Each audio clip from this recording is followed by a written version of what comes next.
Welcome to the Short Funk Podcast. I'm Tom Barbalet. When I go back to Australia, I meet with certain people. I have certain friends that I like catching up with in Australia. And what's interesting is the more that I catch up with them, the more that I realise that it's associated with me now as opposed to when I was in Australia. It's one of these curious things that friendships mature and change, and through interfaces like Facebook, my ability to maintain and keep friendships and to go back and do things with people periodically, it's based on a series of factors. I reflect on a couple where I knew the husband of the couple, and I go back and I see them when I go back to Canberra, and I enjoy spending time with them, genuinely, and we'll go back and spend more time with them based on the fact that I enjoy spending time with them.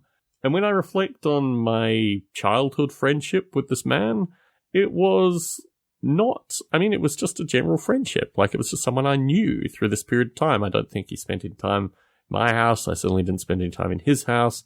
I don't know, we weren't like really super good friends back then. But now as adults, we can get together once every 18 months when I'm back in Australia. I can buy him and his wife a meal, maybe get together with some other friends, this kind of stuff. It's just nice to know people of that time that I can return to.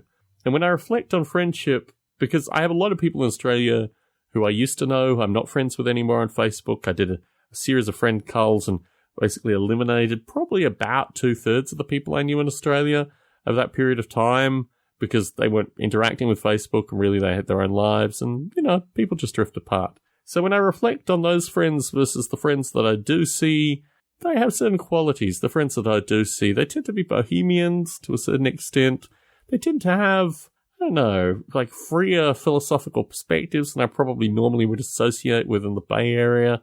But also it reminds me, when I want to go back to Australia, when I'm in Australia, there's so much kind of far-right politics in Australia. I just don't want to associate with people like that. I don't want to associate with people that acknowledge directly the changes that have occurred in Australia since I left. I'd much rather go and spend time with people who are still bohemians, still against a lot of the dominant narratives in Australia that I don't really want to surround myself with.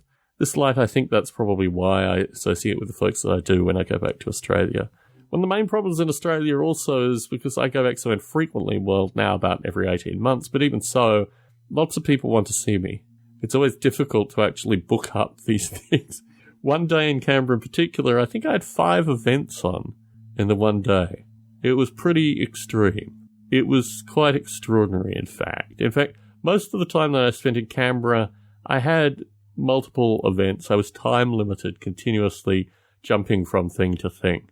And in this light, maybe that's a good way of doing things. Certainly I feel like they're productive trips. But at the same point, I don't have a lot of time to actually do much self-reflection, particularly when I'm always in other people's company, which is another reason that there were no short funks recorded through this period of time. So, what is friendship? What are my thoughts on friendship? It continues to evolve, but I do reflect upon the folks that I spend time with when I'm in Australia, but not family members. Tom Barbalet in San Jose, signing out.